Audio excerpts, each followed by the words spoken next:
Salut tout le monde, on se retrouve pour une nouvelle chronique sur Games Talk. On va débriefer ensemble la 9e journée de compétition à l'Open d'Australie. On est parti tout de suite. 4 rencontres étaient au programme de ce 9e jour de compétition du côté de Melbourne, avec d'un côté les 2 quarts de finale de la partie basse du tableau masculin et donc pareillement chez les femmes, les 2 quarts de la partie basse du tableau féminin. Donc c'est sur ces 4 matchs, dont 2 principaux qu'on va revenir tous ensemble maintenant, à commencer par celui qui cristallisait un petit peu toutes nos attentes, celui de Rafael Nadal contre Frances Tiafoe. On restait sur une victoire à sens unique de Rafael Nadal face à Thomas Berdych, avec notamment 6-0 et 6-1 dans les 2 premiers sets. Donc on pouvait se douter que l'Espagnol était possiblement en grande forme, puisque le Tchèque était quand même lui aussi en forme sur cette Open d'Australie, même sur ce début de saison d'une manière générale. Et bien cette confiance, cette possibilité de grande forme qu'on avait chez Nadal a été confirmée aujourd'hui avec une victoire à nouveau très nette face à Tiafoe, donc en 3 sets, donc sur le score de 6-3, 6-4, 6-2, en moins de 2 heures, 1h49 de jeu seulement.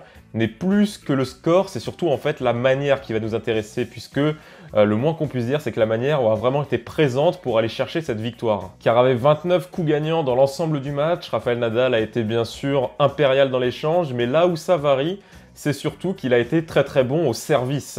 11 aces sur l'ensemble du match, 74% de première balle, donc 84% de points remportés derrière sa première balle. Ça, c'est des statistiques qui sont vraiment parlantes et qui sont, qui reflètent vraiment le niveau qu'avait l'Espagnol au service sur ce match. Et même d'ailleurs depuis le début du tournoi, mais là sur ce match, c'était vraiment un très bon niveau. C'est-à-dire que s'il ne claquait pas l'ace ou le service gagnant, c'était en tout cas un service suffisamment bien placé, suffisamment slicé pour s'offrir derrière un coup extrêmement facile, la plupart du temps un cours extrêmement ouvert, puisque Tiafoe était complètement débarqué, d'autant plus avec ce service de gaucher quand c'était côté avantage.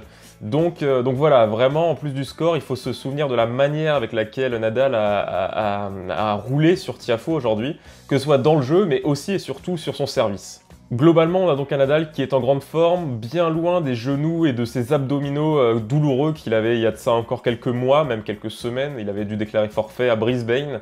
Un Nadal retrouvé, seulement 2 balles de break à écarter aujourd'hui. Alors certes, ce n'est que Tiafoe, qui d'autant plus a un revers assez moyen. Il n'est pas spécialement connu pour son revers. Donc évidemment, avec la filière de jeu de Nadal, de pilonner le revers, c'était un petit peu sûr que le score allait être en tout cas à sens unique pour l'Espagnol. Mais en tout cas, il y a vraiment quelque chose chez l'Espagnol qui nous fait dire qu'il est vraiment en grande forme. Quelque chose qu'on retrouve assez souvent chez lui, mais qui là vraiment peut nous faire dire que sur ce tournoi, il est un petit peu comme en mission.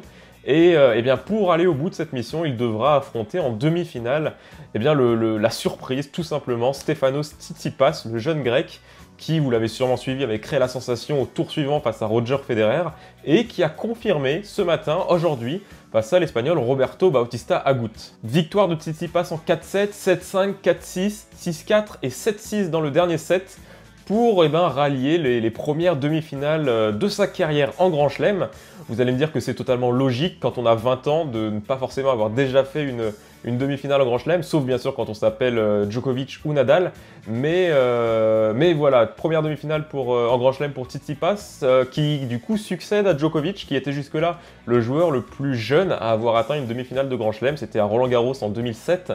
Tsitsipas lui vole ce titre honorifique, devient le joueur le plus jeune à figurer dans une demi-finale de Grand Chelem, qui sera donc face à Rafael Nadal. Sur le match en lui-même, peu de choses à dire, si ce n'est que Tsitsipas a su conserver le très bon niveau de jeu qu'il a fait face à Federer, et que Bautista Agut commençait peut-être à faire sentir un petit peu une certaine fatigue. Lui qui a joué beaucoup de matchs quand même depuis le début Enfin, en tout cas, ils ont joué le même nombre de matchs, mais qui a joué beaucoup d'heures de jeu, qui a passé plus d'heures de jeu que Tsitsipas sur le court, avec notamment ces 2 matchs marathon dans les premiers tours, que ce soit contre Andy Murray, mais également contre John Millman.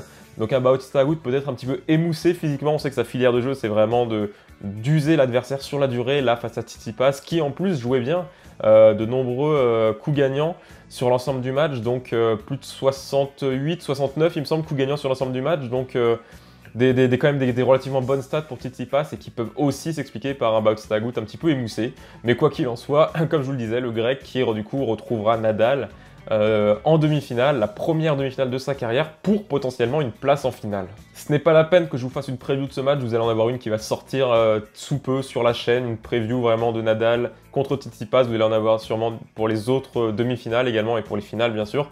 Donc on va pas s'attarder sur le match à venir.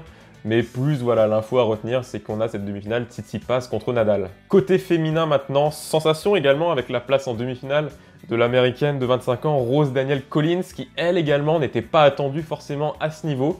Elle a gagné encore aujourd'hui, elle passe l'obstacle, Anastasia Pavlyuchenkova en 3-7, en perdant seulement son deuxième set du tournoi.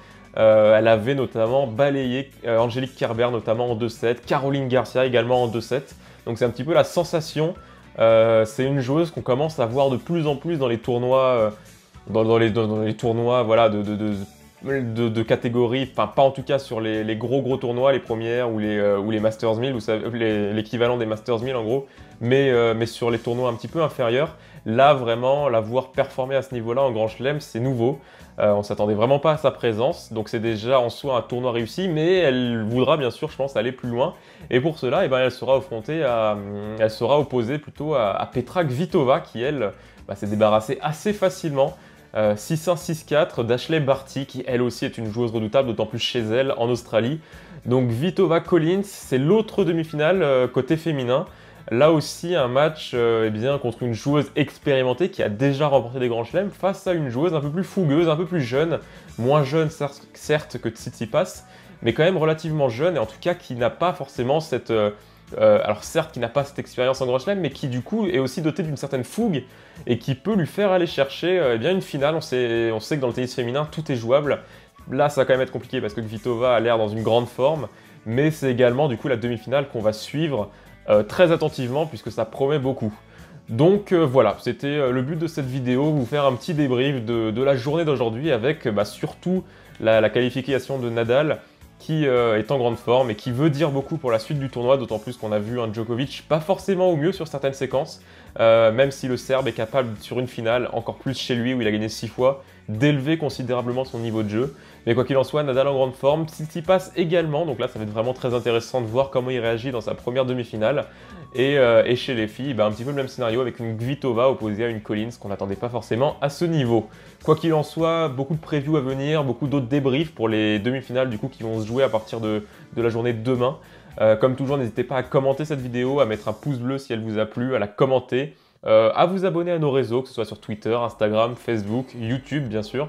Et nous, on se dit rendez-vous pour très bientôt sur Games & Talk avec toujours plus de tennis. Salut tout le monde, ciao!